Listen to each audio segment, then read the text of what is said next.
Well, President Obama says he's sending Congress a budget that presents what he calls some hard choices. For the latest political news, let's take a look at the Thursday edition of The Note. And the president's proposed budget tops $3 trillion and would boost taxes on the wealthy while cutting Medicare payments to insurance companies and hospitals. For all the details, we're joined right now by ABC's senior political reporter and author of The Note, Rick Klein himself. Rick. Hey, Jackie. How are you? I'm good. So it's like Christmas came early this year for those who love to talk budget. The White House delivered it to Congress today. So how does the president's plan look for 2010?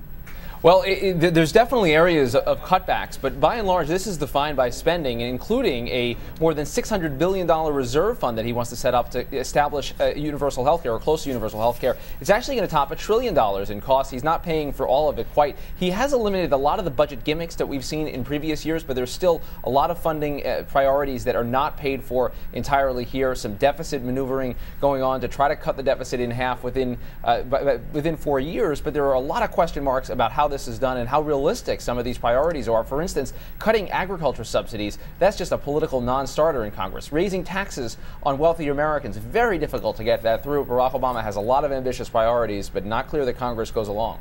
Also, a big plan for the president to balance the budget is to pull the troops out of Iraq. Now, ABC's Martha Raddatz said that this could come as early as this week. How big of a chunk is this out of the budget?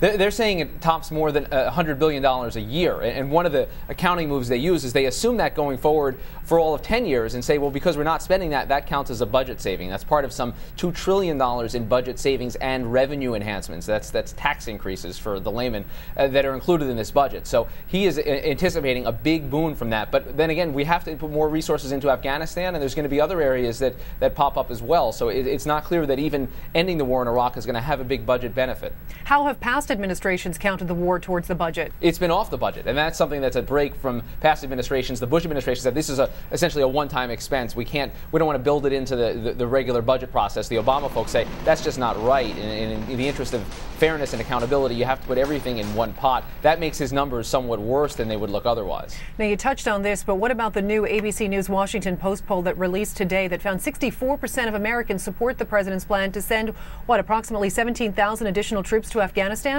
That's right. I think there's broad recognition that Afghanistan is something that needs more resources, but President Obama has talked about it. It's not clear how that gets accounted for in this budget, but clearly he is going to be re-emphasizing the war in Afghanistan, moving some resources around as he takes office a month in now.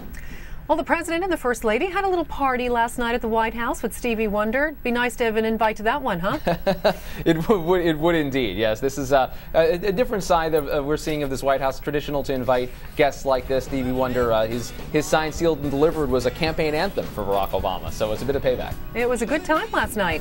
It looked like it. ABC senior political reporter and author of The Note, Rick Klein, thank you as always. Thank you, Jackie. And don't forget, you can get all your political news as well as The Note at the politics page of abcnews.com.